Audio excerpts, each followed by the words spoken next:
Hi guys. So we're back with another video with Astrid the Psychic Witch, and today we've got Reeves. So cute. Aww. Reeves is the most beautiful pom in the whole entire world. and He is, absolutely. and today we're going to all talk about mental health from the psychic perspective, and we're particularly looking at the psychic perspective on mental health and why we are all suffering from it in the future. Because this is what Rupert told me to say. Oh, he was, yeah, it's a great topic. It's something that if you look at social medias are full of it. I almost feel like it's a very important topic to talk about, but it's also become a popular topic to talk about. Yeah. For better, for worse. But yeah, so I think this is very interesting, but we should make some disclaimers, and that is, Yeah. we are psychics. There is a difference between psychic and mental health professional, so that's the distinction we are making. So we are going to be talking today about a psychic perspective on mental health. In no way we are saying this is a medical advice. No way we are saying this is a substitute for a professional help or therapy or medication. So, just take this for what it is, as a psychic chat about energies. Yeah. Yeah, exactly. So yeah, again, just go with what feels right with you, disregard what doesn't feel right for you, and at all points, like Astrid said, we are not specialists in this area. We're just coming from a psychic perspective, and hopefully we'll give you an insight that will just help expand your consciousness to do with this. So Astrid, I really wanted you to start with the first thing that you were telling me about the whole what you think is going on the mental and astral planes and how this plays into our mental health. Well, of course.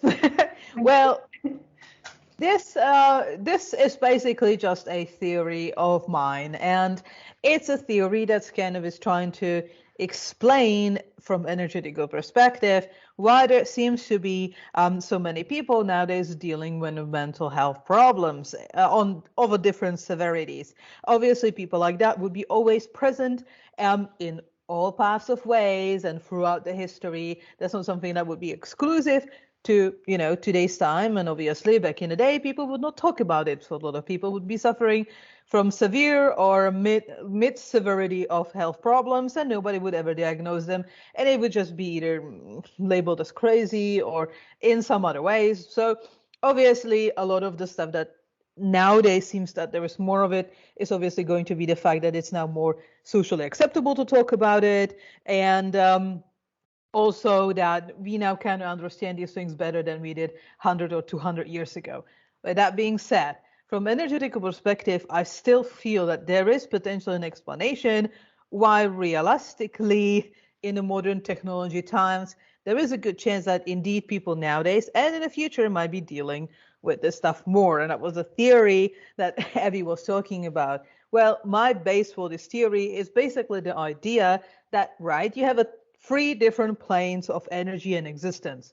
The highest one, which is the mental plane, that's connected to the element of air, and it's basically the thoughts and ideas.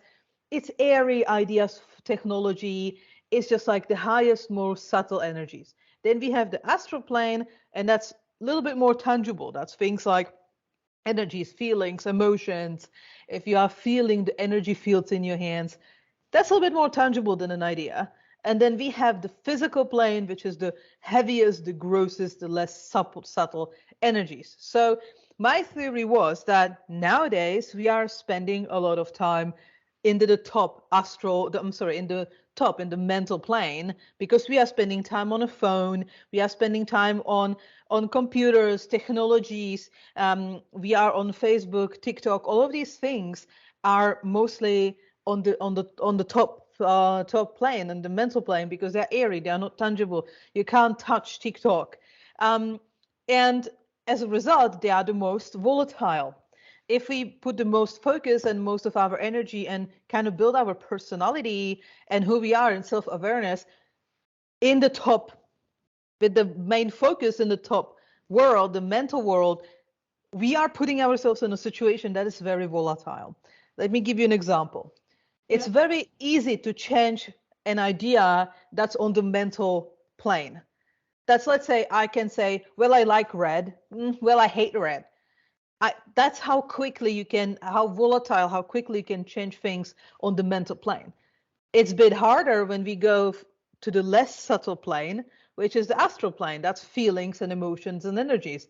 It's a bit more difficult to change emotion, let's say from happiness to sadness, or change energy from good energy to bad energy. That require a little bit more, Yeah. energy and chutzpah, because we are getting from very subtle planes to the planes that are a little bit more condensed and a little bit harder to move. And all the way to the physical world, which is obviously the hardest one to change. So if you're spending a lot of time in the top tier, we are dealing with things that are not very stable. We are building ourselves on a base that's not stable.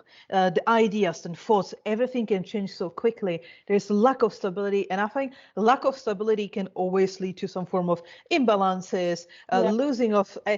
And I would say humans by default are not always built for this much of a lack of stability and this volatility of the top world. So if we kind of spend a lot of time focused being on that plane and spending our whole day on a phone, then this is going to lead towards the feeling of lack of stability. And I think, my personal theory, that can then lead towards heightened danger of developing some form of a mental illness, like depressions, anxieties, and also all sorts of that stuff.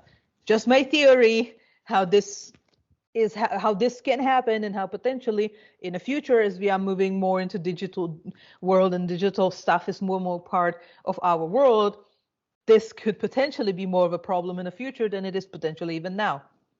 Yeah, no, I think that makes total sense. And the thing as well, you're saying with the instability, right now, obviously, there is a huge amount of instability. You can see it with all the different astrology alignments, and just also in the world, even if you knew nothing about astrology, because there's so many different pressure points that people are being exposed to.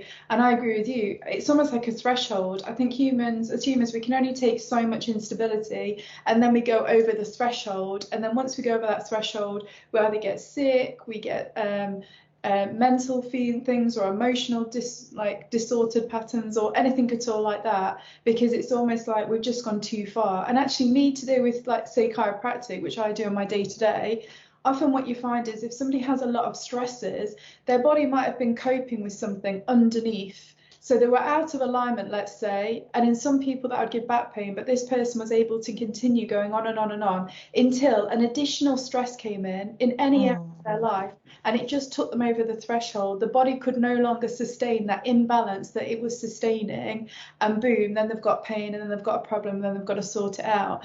And so I think, yeah, really that whole kind of thing of like having a threshold of tolerance to something, and in this case, let's say it's a stress or an instability of some kind, then once you go past that tolerance, past that threshold, then you go into these pathways to do with disease or psychological upsets or emotional upsets and things like that, because essentially the human body physically, mentally, energetically has just been pushed too far, and as a result there's almost like a breakdown of a sort, which is either pain or depression or anxiety or a whole range of things like this.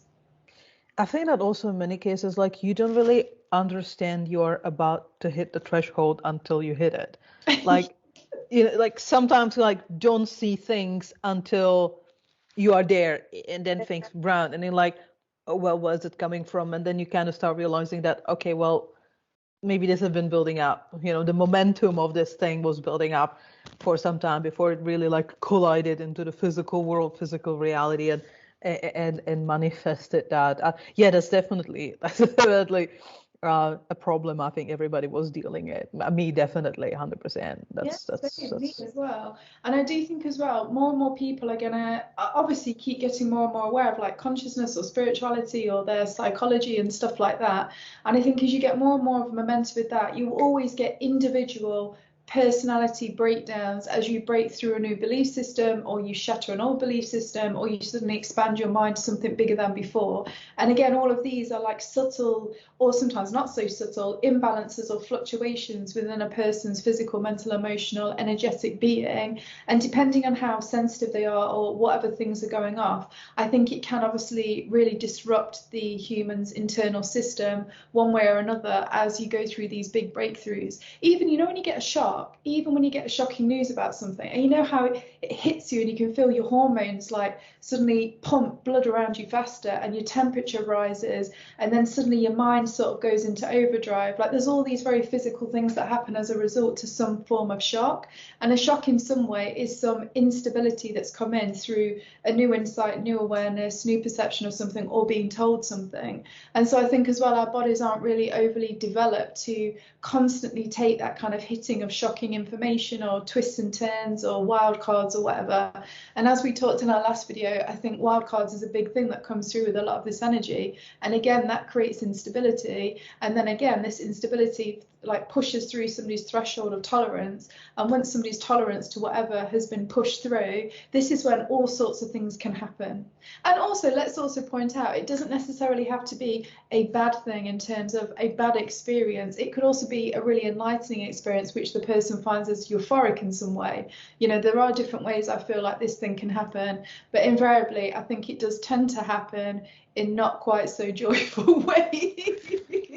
You are raising amazing point, and that is you're basically linking the fact that, you know, some level of personal imbalances, it's basically kind of needed for the person to develop further. And it just kind of makes me think, well, if that's the case, then we as a humans, we are built to evolve. We need to evolve. Everything evolves, so should we evolve. Well, then at least like some level of like inner imbalances to deal with is kind of needed to keep that evolution going.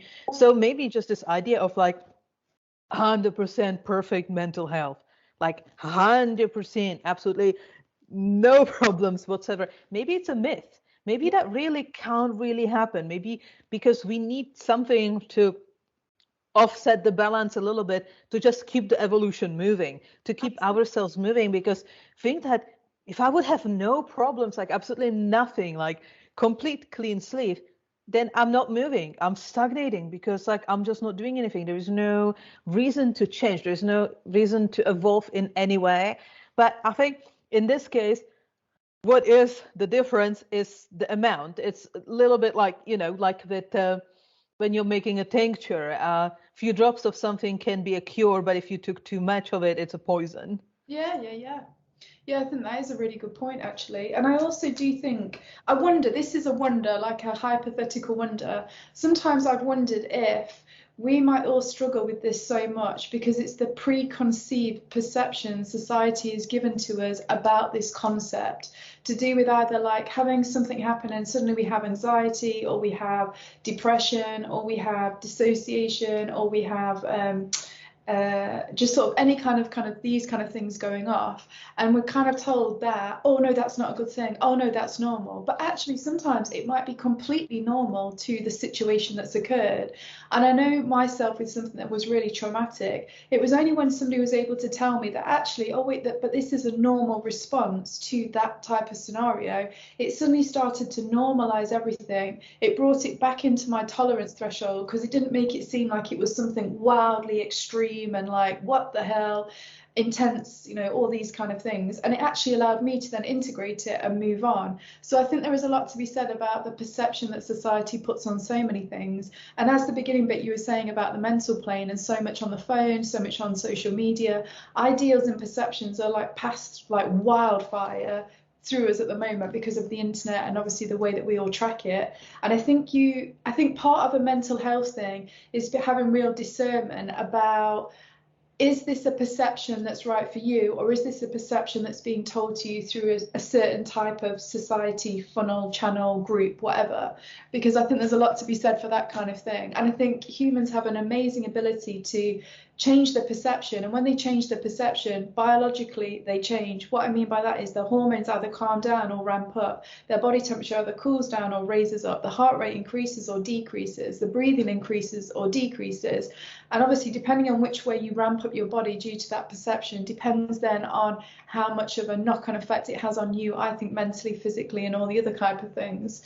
So I always wonder this, like if we were told something very different about mental health, would we actually, as in like it wasn't a bad thing, it was a positive thing that was allowing you to grow and expand and all the rest of it, would people actually be able to integrate whatever had caused that mental health a lot quicker because it was normalized and it was seen as having more of a purpose to their direction? Because I think there's a lot to be said for purpose and how much a human being can absorb difficulties when it understands there is a greater purpose and they're part of it.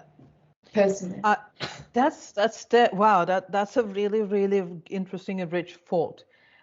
So much of it, so much in it. I think that definitely, like I would say that the way how the society kind of frames processing of, let's say, stressful situations is definitely not helping. And I think that certain cultural patterns, and I think they are very old, they're almost like made in a way when they actually do want to stress you because they want you to do things a certain way so the society can kind of like function as a whole. So they like need you to do certain things and believe in certain things. So it's just certain, like, going out of that framework is just kind of societal made to be like a little bit stressful. So I think that definitely is not helping, because I don't think the society necessarily is giving you a good recipe how to process these situations. I don't think society is a good direction to look for that type of a solution. But at the same time, I do believe that certain situations will reflect your own imbalances and they will work as a mirror. But now we have a situation when you have a situation that is reflecting your imbalance, which is legit, but at the same time, your interpretation of that situation might be wrong. So you're not coming to the right conclusions, hence not fixing the cause, hence repeating the same thing again. Yeah. So yeah, I would definitely say that I would not say that necessarily society always like creates the situation themselves, but definitely influence the way how people interpret them. And I would say not always in the most helpful way. But also the cool thing is, and I think with this Aquarius energy, which is all where the energy is going, everybody has that ability to almost decide a bit more for themselves, I think, because there's quite a lot of individuality that goes off within the Aquarius energy and archetype, and that's a big part of this energy that we're going into with Pluto moving into Aquarius. So as much as I do also think this means a lot of mental health stuff, because Pluto is also psychology, it's deeper traumas, it's integration, like emotional, psychological imbalances and all of this kind of thing, and purging and cleansing and all of that kind of thing. At the same point, I wonder also if there'll be some new, well, I'm almost sure there'll be some things that happen over the next 20 years or so, which means that we actually give very different sorts of therapies to do with mental health. I think it's going to develop in a completely new way. And actually, this is just bringing into my mind that I watched recently. It was a really good documentary on something about the psychology of changing your mind. And it was all to do with using things like magic mushrooms, LSD and all of this, but in a completely either controlled environment, in a controlled medical environment, because there was loads of studies being done with it, and it was being used to help people harmonize deep traumas that they've got. It was fascinating. And they went through different things like mushrooms, LSD, MDMA, and some other kind of one as well from a cactus, I think. And it was just really fascinating. And it had already shown that there were some clinics being set up, even within the UK, where you can go to where they can actually help you process through your mind the different traumas and help you essentially make peace with it. So where people have had like a disorder to do, let's say, what's that thing when you have to constantly have everything in the right place? OCD. That's it. Somebody had OCD really bad. And it came through a traumatic event of somebody dying and them sort of feeling like they didn't have control. So then obviously naturally they do OCD because it helps to try and control the uncontrollable in a way, which is life and death. But they had this whole experience in a medical environment with people monitoring them and everything to do with, I think he took LSD, and he had basically a whole vision and a whole journey, what you would really call as a shamanic journey, where it helped him see everything from a different perspective. And you know what, he came out of that one experience and he's never had it ever again. And he said it's completely and utterly changed his life. So I wonder as well if we're going to start to use these kind of things as well to help us to integrate those things which are causing us mental anxiety, distress, depression, because really I think a lot of it is just a lack of integration of something, but that integration actually then makes you more whole, which gives you more power, which allows you to live your life more however you want to live it. So I wonder if a lot more of that is going to start to come through. There is something really fascinating that you said, and again, this is absolutely not like professional opinion, but I actually know two people from my environment, older people, both of them, and they have OCD, and both of them, the OCD, was triggered by a traumatic experience connected to death and somebody close dying. Yeah, same with this. And that triggered insane fear. And I know these people do have insane fear from death. Yeah. In one way or another. And then I know other people who then been their children, and it kind of get transferred from the parent on the children, even though the child did not necessarily have this direct fear experience, which can happen. But it seems like the original experience was connected to direct fear of dying and death and the lack of control that it represents. Yeah. That's very interesting because I have exactly the same experience. Actually, if somebody is listening to this, please write to us in the comment section below. If you are somebody who does have OCD and you know you have OCD and you think that you might have some experience with death, or you maybe got it from your parents who have some experience with negative experience with death and dying and the fear of losing control during the process of death. If you think that you might have some connection with it, write us in the comment section below, because I'll be really interested to hear from people if is this a thing? Is this a thing? OCD triggered by fear of death. Is that a thing? Because I would like to know.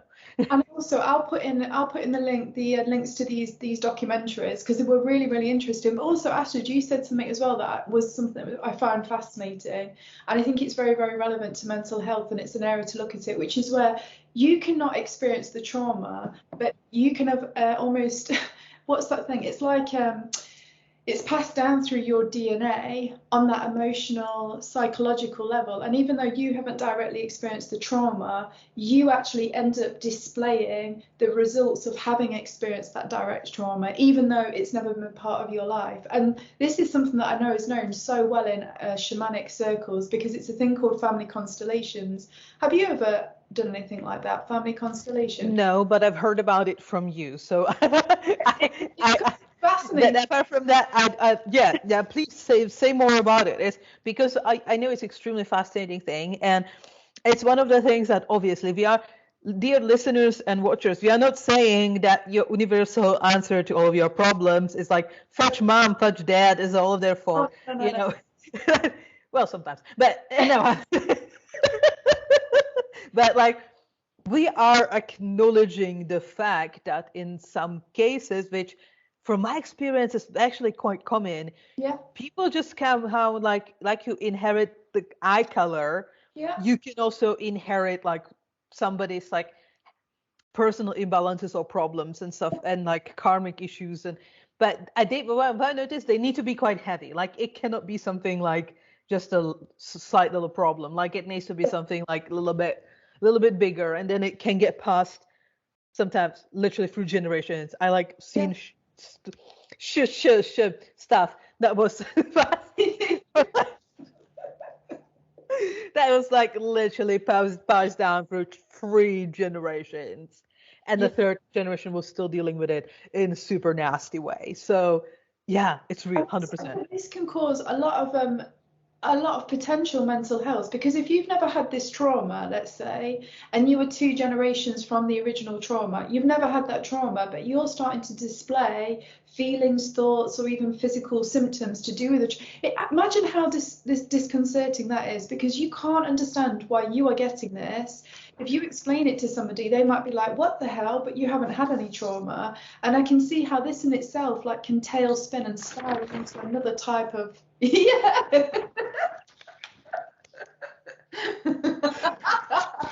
I'm going to make my camera is horizontally flipped, so I'm sorry, but like I definitely need to make like a sign like. I like that. Oh, I want to do that, but I don't have anything. Have like a collection of tiny little signs. No, I'm 100% making that. Like this is too much of a cool idea. I think this is something that is really important, because I think it can cause a lot of anxiety and like dis-ease and just not understanding what's going on, because you don't understand why you're experiencing those symptoms and thoughts. But I also want to put a positive spin on this. I've also known it where, and I'll give a really quick story, where somebody actually inherited this really bizarre thing in a positive way. So their dad was a climber, and he did this one climbing route that was incredibly difficult and hardly anybody can do it because it's got a really tricky bit at some point. Anyway, he managed to do it. And then one time he took his son there, and his son wasn't even that old, I think about 15, but he had the ability to do it. And all of a sudden he'd just done that route super easily, super quick. And I remember this guy specifically thought, you know what, I know that's because that's entrained within my DNA and he's inherited it, and he's just therefore just almost got this unconscious ability to kind of like, oh, like it's something like the morphogenic field. Have you heard of the morphogenic field, where each species has a field of consciousness that means that when chicks are born and they suddenly get out of the egg, they immediately know, one sort of breed does, that it has to walk off this cliff and fly. Now, it's done at the moment that it is born, and the whole point is, I know some scientists came up with the idea about this thing of a morphogenic field, which basically holds all the information about a species that species can energetically tap into at any point to give it further knowledge of how to solve a problem or what to do in a certain situation. And he believes it happens through all species. Well, that might be the same sort of thing, like a morphogenic field within like a family system that's sharing things from the past and present, gifts and traumas and all the rest of it, and it's being unconsciously tapped into, and we're using that data and information without even realizing, potentially. That's great.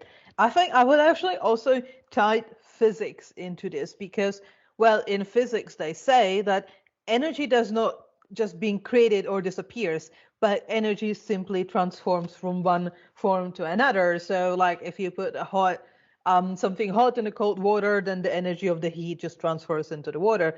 It doesn't disappear. And I think like when something really traumatic happened, you're just condensing a lot of really dense energy. And if energy just does not dissipate, then obviously you need to do something with that energy, that whole bunch of energy. And if one person's physical body just simply deteriorates faster, then there's a huge, like a clog of energy basically is being processed and transformed, then it just gets dumped onto the next closest thing. And in many cases, that's children.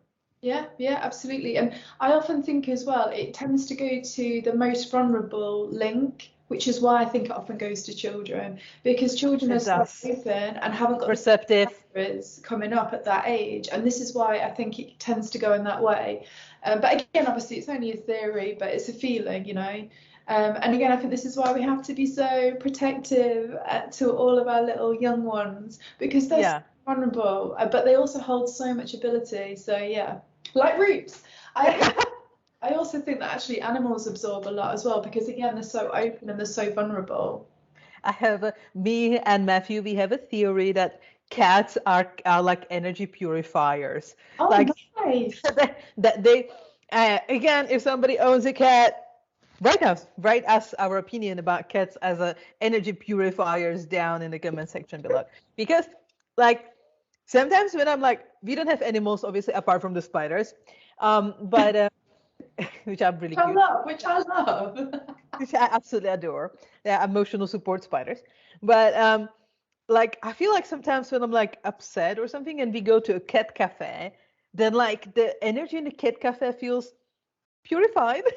Like the cat's just like absorbing the negative energy and just kind of purify it and transform it. And that's why they are so arrogant, because they know they are doing important things with the energy. So like they know like they can be so self-confident and so completely self-important, because like they know they are important. It's because they purify energy. Basically.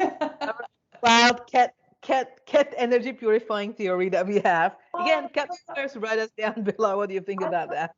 And I really can feel that probably is true as well. Oh, that's amazing. No, I do really love that. I feel like you can like see like when you have a cats with dogs, they're like, ugh, to the dog, like, and what you are doing, that's important. Oh no, Bruno. It's like half dog, half cat. I always think those. Yeah, he definitely is really cute. Like a range. Yeah, I 100% agree. I think animals, and obviously I think that also because children small, they are receptive. They are kind of the first maybe 10 years or so, they're really programmed to absorb everything that's around them, like Yeah. sponge. And it's just like if somebody's carrying this stuff that is just like overflowing them, then naturally pairing would be somebody who is like a sponge. Yeah. Yeah. In Yeah. this case, that's like a child. And I also think that let's say if you have multiple siblings, the one that's the most vulnerable, the one that is more receptive is the one who gets it the worst. Yeah. That's Yeah. just Yeah. kind of my theory Yeah. about about this. But this is also why, again, I just think family constellations might also make, I wonder if that also becomes something that becomes a bit more well known over the next 20 years, to deal with different sorts of like psychological and, um, mental health types of issues. Because the shaman actually has always been known to deal with, help people with psychological, mental issues. Always, always. That's what they do. Because they often see it as, they can like scan that person and recognize, oh wait, this comes from this past life, or this comes from this trauma in childhood, or this comes from an ancestral pattern, or this comes from a soul retrieval, or there's 1,000 of different places it can come from. And then they always do this thing of basically basically reintegrating that almost lost part, that fractured part, that hurt part, that unhappy part back into the person's consciousness. Because quite often it's the fact that it's if you've got something that is yours, I don't know, let's say if you had an arm, this is going to sound horrible, if you have the arm and you have it dislocated, let's say, you can't go around with a dislocated arm because it would be insanely painful. Everything would be disrupted. You wouldn't be able to sleep. It would be awful. So we don't allow people to go around with dislocated arms. We do the medical procedure of putting them back into place, and pretty much straight away they get a huge amount of relief. Now, I think it's the same with parts of your own psychology that are under distress in some way, either because you feel depressed or it's anxiety. It's not a case of like trying to give it medication to numb it out, or you can't cut it off. You can't do that. It's about putting it back into the right place so that everything can be fully integrated again. I know I've not quite explained that properly, but yeah, no, I completely, I get it what you mean. This might be unpopular opinion, and I think like some therapy is better than no therapy, and certain diseases that they do need medication. Like if you are, what I learned from my sister who actually does study psychology and study for be a therapist, if what she told me, so this is medical, that actually if somebody is schizophrenic, they can actually like 3 out of 4 people can get absolutely fully cured if they are on medication. Like that's great. So apparently like medication has its a purpose and it's important, but in many cases I'm also seeing a lot of people with things that are not as obvious as severe as schizophrenia who don't seem to have a great results with the therapy. And I think in many cases it's because the therapy sometimes can be quite mechanical.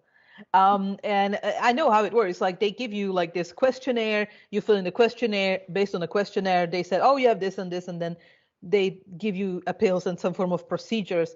And I understand this, but I think that this is going to change. This is the part I think that's in future going to change. And I think that basically the therapy will become a little bit more all encompassing. It will be a little bit having more overlaps.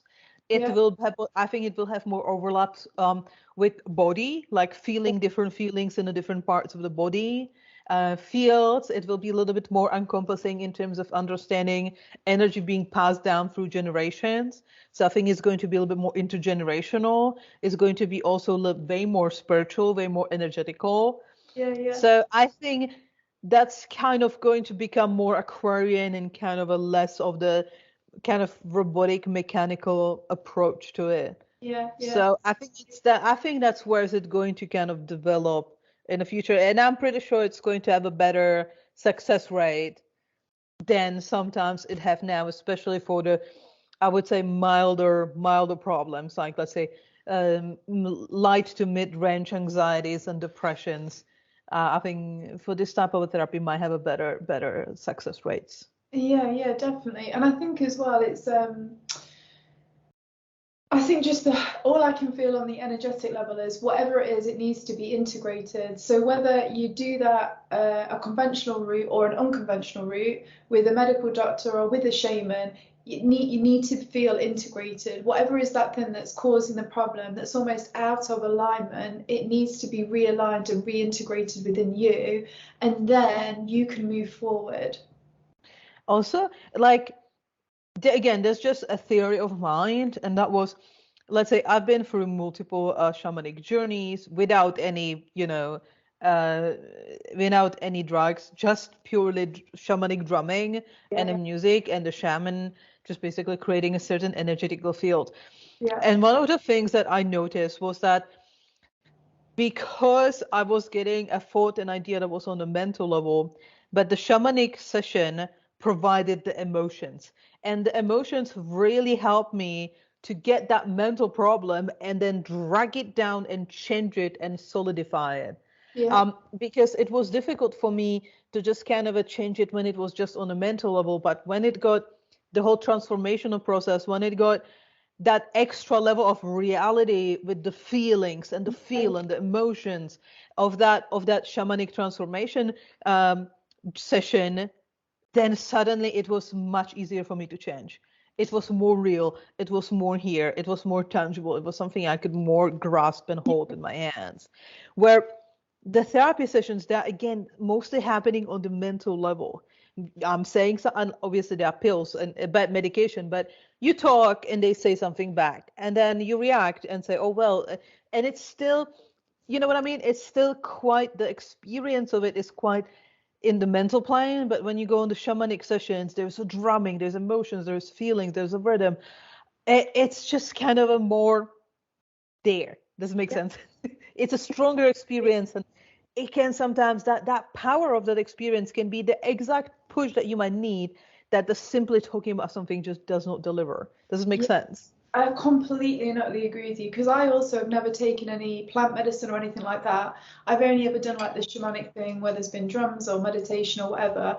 And one thing I realized when I was watching this program about using psychedelic stuff to help heal mental issues, the experiences that these people were saying they were having, I was like, oh my God, that's just a shamanic journey. I have these all of the time when I do this shamanic journey with a drum or whatever it might be. But also, so I do think you can actually get to these states without needing to take anything. But I think everybody's different, everybody's whatever, you have to Mm. find what it's for you. But also, I also think what you're saying, it really is this thing where I've always felt, unless I viscerally feel the thing, it's never integrated within me. I'm never fully healed. I'm never fully able to move past it because just mentally understanding something, or even just emotionally crying about something, or whatever it might be, it needs to be like this full visceral body consciousness field experience. And that I often think is that eureka moment when you suddenly fully understand something. And it's not just because you understand it in your brain, it's because you understand it in every single fiber and bone and atom within your being, and it all aligns to that awareness and that understanding, and then that is integration, and then that is moving forward, and then that is healing, and then that is all that kind of stuff. And yes, I agree with you. I think shamanic journeys, because they don't just do the I mental, love them. do the emotional. Me too. I mean, pretty much majority of my traumas have been healed through that route. Like, I think that, especially if you have a trauma uh, that in some way is already descended from all through all of these three planes to the physical plane, and let's say you have it stored within your body, so you have like a trauma pains here and trauma pains around your heart. If you need to always address the problem on the plane where they are at, and if it's already descended into your body, then addressing it on the mental level purely by some talk with somebody might just not be simply enough of a strength, enough of a like a grossness of energy, heaviness of energy to even address problem that's already here. So I would say, you can always do both. You can always do therapy and medication, but you can always just simply try to literally get on YouTube, get some shamanic drumming video. I have a bunch of them on my own channel, but there is no, you don't have to use mine. There's like millions of them anywhere else. Um, and just try to dance. Just try to dance your trauma away. Sounds Yeah. stupid. I know. But like, try to move it away. Try really get into a trance and really, I'm pretty sure this is going to have a sometimes stronger effect than just talking about the stuff with somebody. No, I 100% agree. But also, like we were saying, I do just think the most important thing is, I think we found a way that works for us because we've tried tested it, and this is great. But obviously, everybody is so unique, and I do also think this is the thing about the Aquarius energy we're going into. No one shoe fits all. It really is about every single type of option being available, and then you align to the option that works for you. And then also, my guides have always told me, look, just because this works for you now, or that you think like this now, don't think that in the future you might not respond better to another way of doing it. A completely different way of doing it. So it's always having that sort of flexibility to work with something. And I actually also think the flexibility within an unstable environment is a great way to navigate something and maintain your mental health strong and healthy. Because I often think some mental health things happen as well when there's a real definite no this way, or it's a definiteness in a place where something needs to be flexible and see something from another light. So I think flexibility, in whatever way you can find flexibility within your own mind, your own consciousness, your own psychology, I generally think on a core level, that's always going to help you overcome whatever is the thing that you're stuck in on a mental health level.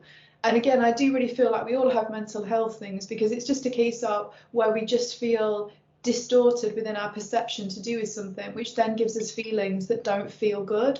They might be depressive or anxiety or anxious or, anger, fear, can be so many things, right? And I think the more that we explore things as human beings and expand our consciousness, which is clearly what so many people are doing anyway, and it will continue with Pluto moving into Aquarius, then the more I think that we're going to start to get good naturally with working with this type of energy within ourselves and collectively.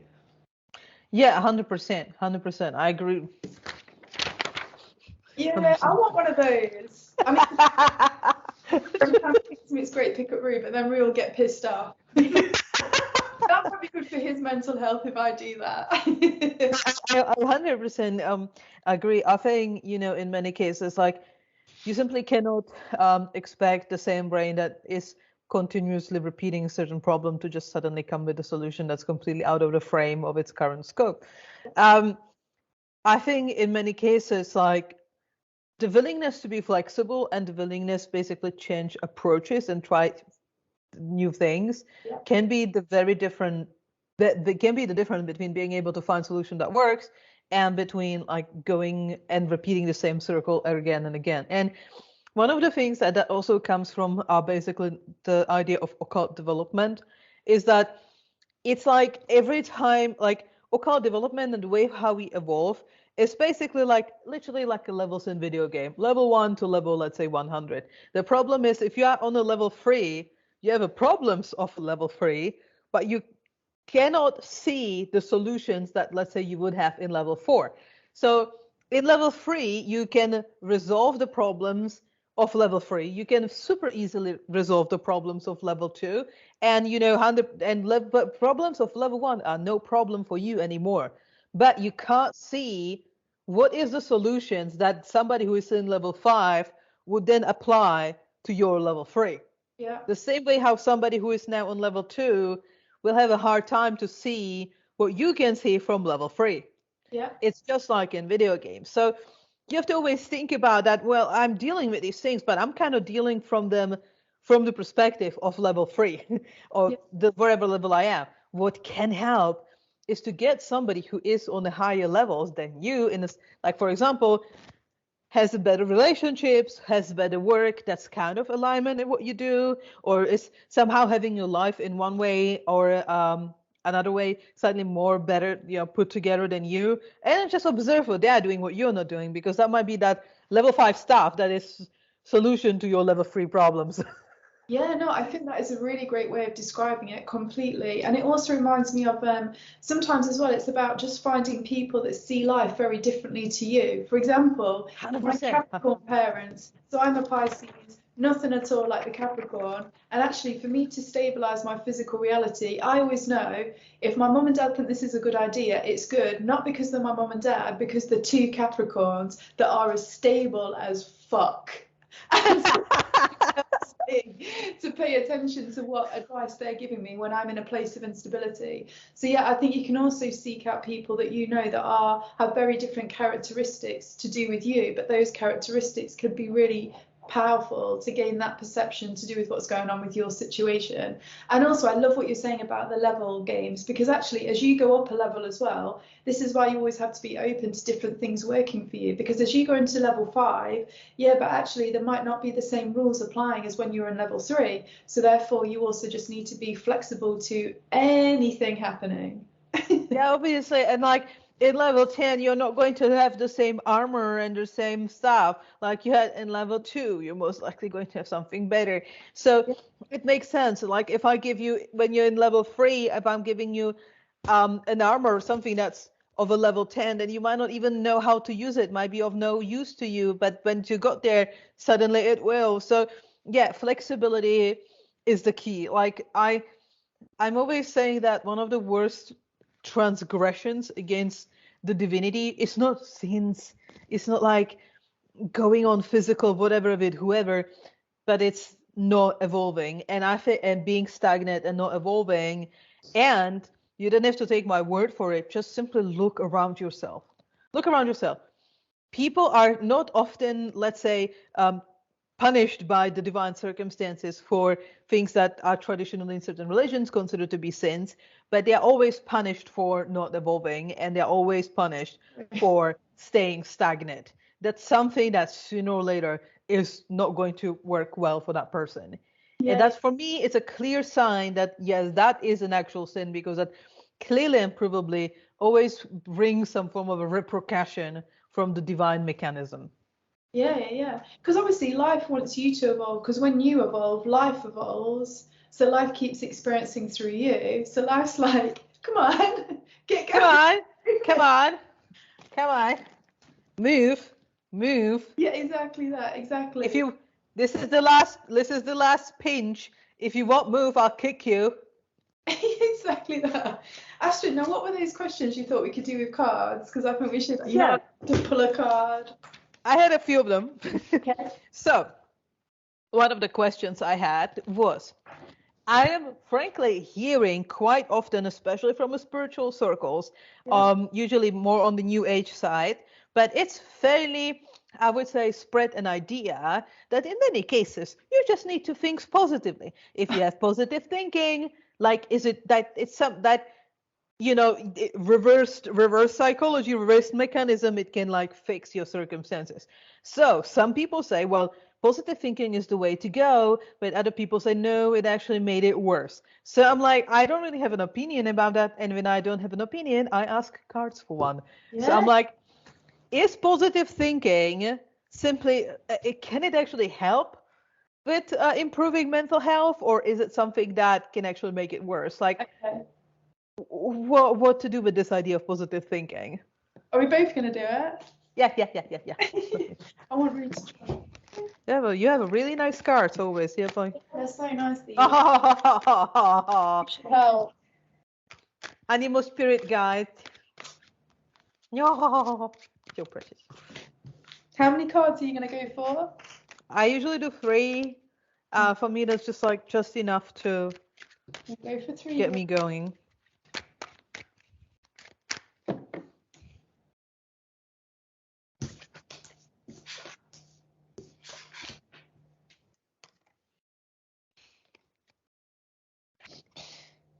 What do you get? Oh, very interesting answer. So should I start? Yeah, go. Okay, so the cards actually are giving me, I would say, very, very good answer. Better answer that you would get from ChatGPT. So my answer that the cards give me is 6 of Swords. So basically they are suggesting that, well, if you have a positive thought, one of the good things that it can do is that you simply start moving on from feeding the situation with your thinking. You're simply moving away, you're focusing on something else, you're kind of moving your focus off these problems instead of thinking all day, every day about anxiety, about what makes you unhappy. The key perspective is that you're just simply moving away from these things. And the cards are suggesting that, well, necessarily it would not necessarily be that important if you're moving towards necessarily only positive thoughts or whatever you're moving towards, as long as you are literally moving away from these thoughts that are causing the problem. So the positive thoughts, according to the cards, might not necessarily be the thing that's causing the trick, but just the act of moving away from them might be one of the things, might be one of the key ways how you can actually make this idea work for you. The second card was justice. Justice is about, in this way, being realistic and still understand your situation. What is it about? So simply thinking positively about situation that does need realistic assessment is not going to do the trick. So yes, it's nice to be positive, but still be realistic. And when you need to do certain steps, like for example, when you need to move out of your flat in 1 week because if you didn't pay rent, just thinking positive thoughts is not going to do the trick. You still need to move out. So, take action with things that need fixing. Just delusional positive thinking, it's going to do more damage than good.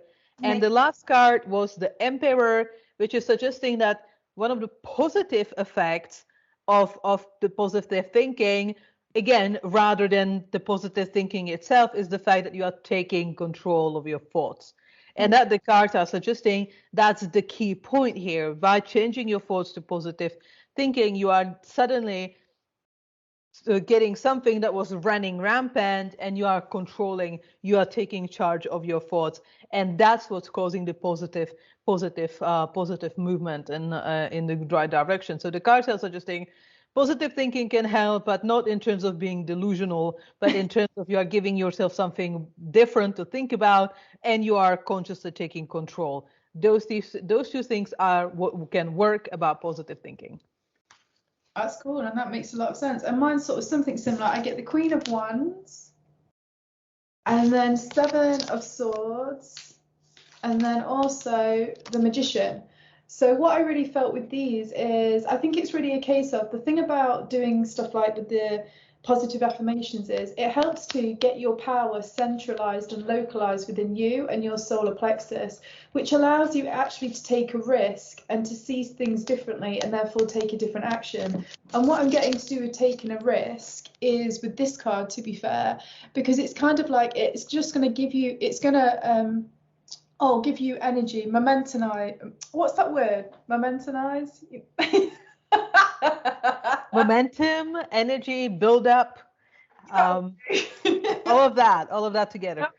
So basically it just helps to give you energy and movement, because it takes you out of some sort of slightly low energy, kind of halting, kind of stagnating type of thing, and that allows you to start to see things differently and take different action.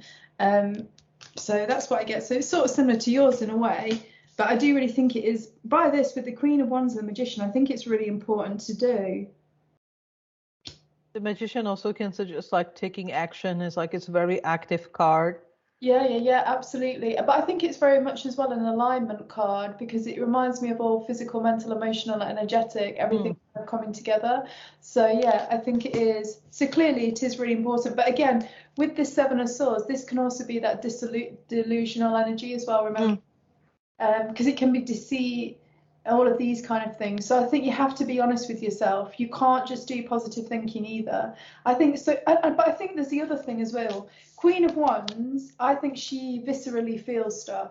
So you know what we were talking about earlier, where it's not just in your mind, it's in your whole body, it's in your whole system. It's all integrated within you. I think the thing about positive thinking, it cannot just be on the mental plane actually to be truly effective. I think it's got to be viscerally felt within all of you, which I think is why my guides are saying like having that energy within the solar plexus, because the solar plexus is not mental. It's very much at the seat of an energy power source within you. It's that part of visceral stuff, because it controls so many different organs that integrate stuff within your body. And I think this is where you've got to be doing your affirmations and positive thinking from, not from the mind, from more like your solar plexus space. And I think that, I think that actually this can go even one step further. Yeah. When basically you are getting it and feeling it very viscerally, but then because of that positive motivation, of that positive thinking, not just necessarily, not being delusional, but you take different actions because you feel positively motivated. For somebody, they're supposed to move out within 1 week, let's say, because they are late on rent. So if they are feeling positively motivated, they are much more likely to take a better action. Like, for example, get all excited about finding a smaller flat that's maybe somewhere more in the nature, more outside of a city, and that they will have a nice park nearby instead of being in a polluted city. So with that mindset, they are going to take that step more proactively and more positively, and then in retrospectively they can make a better, again, not just deluding ourselves, everything is fine, but like actually taking a better steps that then create just in general better life, because like you have more money, you are, let's say, on the outskirts of the city, and you make the best out of it by taking long walks in the park instead of, let's say, being depressed and just complaining and not taking action at all. So yeah, definitely I would say, like, it really depends how somebody seems to grasp that idea of positive thinking. I think there's a really big danger of just taking it as an escapism approach and path rather than positive thinking, taking positive action path. And also, one more thing I'm just getting with this, my guides are just saying to say, is the thing about the magician is the magician isn't just creating from what he or she wants, he's also creating with life. So it's like a collaborative creation. And I think the one thing you need to be careful of when you do positive thinking is you're not trying to ramrod life to go in the direction that you want it to go. Do you know what I mean? Like, I think this, I'm going to create this. I've done it before, sucked. Lost everything, didn't work. And trust me, I went the whole goddamn way with this. I think it's always really important that when you're doing these, whatever, positive affirmations or positive thinking, allow there to be a space for life to suggest, to kind of guide you, to kind of be flexible with this as well. Like, not so, I don't know, I think a lot of people sometimes can make it very much like boom, boom, boom, boom, boom, boom, boom. And I think it needs to be a little bit more loose, so that it can allow for things even better than the thoughts that you are thinking to come in and start to program and play with your life. But I think that it's really difficult to at the beginning train this flexibility and be comfortable with it. I think a lot of people, it's not going to come naturally.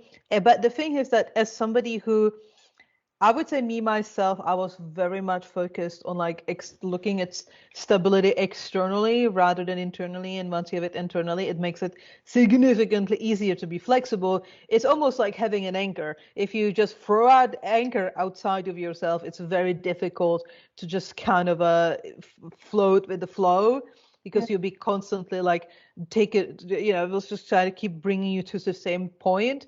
But if you actually have the anchor, take it out and put it within you, then you have it there and you can like easily go with the flow and still feeling stable, because you have your own anchor within you. And I've noticed that that transition can be very difficult. But for anybody who is trying to and thinking about developing that more, the inner stability more within yourself, then rather than in external things, I swear God, it gets better with time.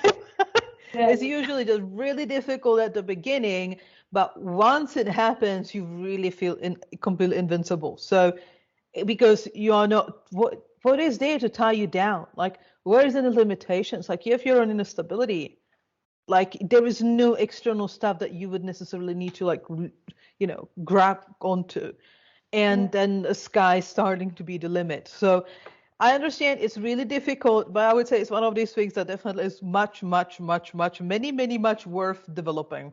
Yeah, I agree. And I also think, because obviously mental health, we're all on different spectrums about where we're at with it. And one of the things that I think always helps my mental health is trusting life specifically. Because sometimes, you go through stuff that is not good, but I always have this thing which is like, look, I do trust that I am doing what I need to do in the best way possible. So I'm just going to trust this as part of that process. So it's very much as like your own hero's journey, isn't it? And if anybody knows the hero's journey, it's still full of ups and downs. And I think this is the thing. I think expectations of understanding that life is full of ups and downs can also really help with mental health things, because it really helps with my mental health things.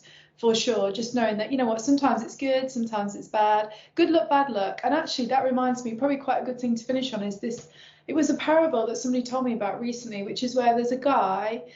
I'm going to get this all totally wrong. Astrid, please, if you recognize it, come in and save me. But basically, it's this concept that this guy has some cows and they all get killed. And the village says, oh, that's really bad luck. And the guy was like, good luck, bad luck, who knows?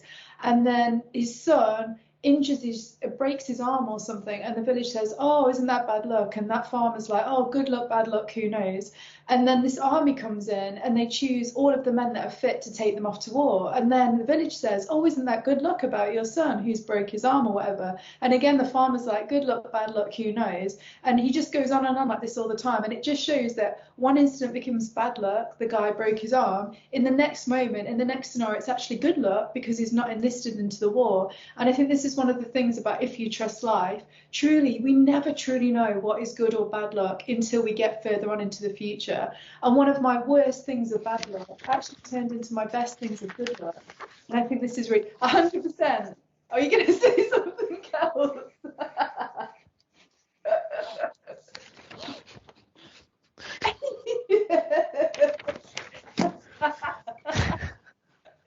Rupert's like, oh, for fuck's sake, what are they doing now? Yes, you see what I mean? And I really think this sort of, there's different ways of training your psychology that allow you to ride with the waves of life, because you just never know. We never truly know what is good or bad until after an event, way down the line sometimes. So I think this sort of positive thinking really helps me. Yeah, like 100%. Like if I look back on it, like the parts of my life that I at the time thought were the worst actually then led towards the best things and the biggest, really like the cleansing of my circumstances. That's actually a really good term I just came up with, cleansing of your circumstances. So that really was a like serious cleanse of my circumstances that then led towards a whole new world just opening in front of me. And this happened multiple times. And the times that I at the time considered to be the most stable and the most like normal and happy, it ended up me just overstaying in a terrible situations without even realizing it and just literally wasting my time. So it really, sometimes you need like a couple years to really just look back and kind of understand what actually was good and what actually was bad. So 100%.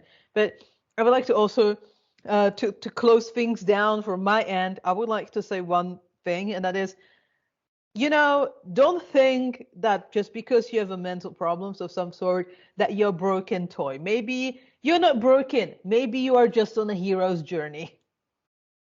Exactly, 100%, 100%. And also, it's just so human to have stuff, whether people admit it or not. We've all got stuff. And the beauty about being psychic is you can see it. So you know that we've all got stuff left, right, and center, this way, that way. Like, nobody is perfect. Everybody's got different things. We've all done different lives of good, bad, ugly, beautiful. Like, we're just a kaleidoscopic crystal of every type of thing.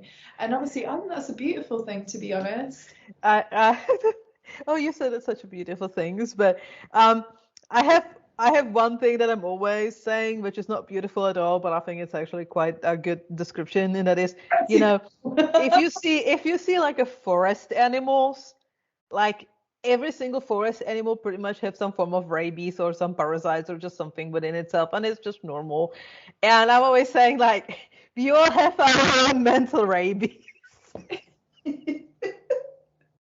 You're just trying to not to have too many. Exactly. Really. Yeah, but no, you ended up beautifully. Like, yeah, it's life. You can never obtain 100% like 100% mental clarity of no problems, and it's just, you know, how to kind of sometimes learn how to roll in the punches and keep the things within like some normal contained and normalized amount of issues. But it's all good, basically. So have you said everything you wanted to say? No, I said everything. I showed I showed all the signs. I pretty much, I'm done. Cool. So I'm just going to irritate Rue one last time. So Oh, We love Rue. yeah, Well, thank you so much for listening to another one of our videos. We really hope you enjoyed it, and obviously we hope to do some more in the future.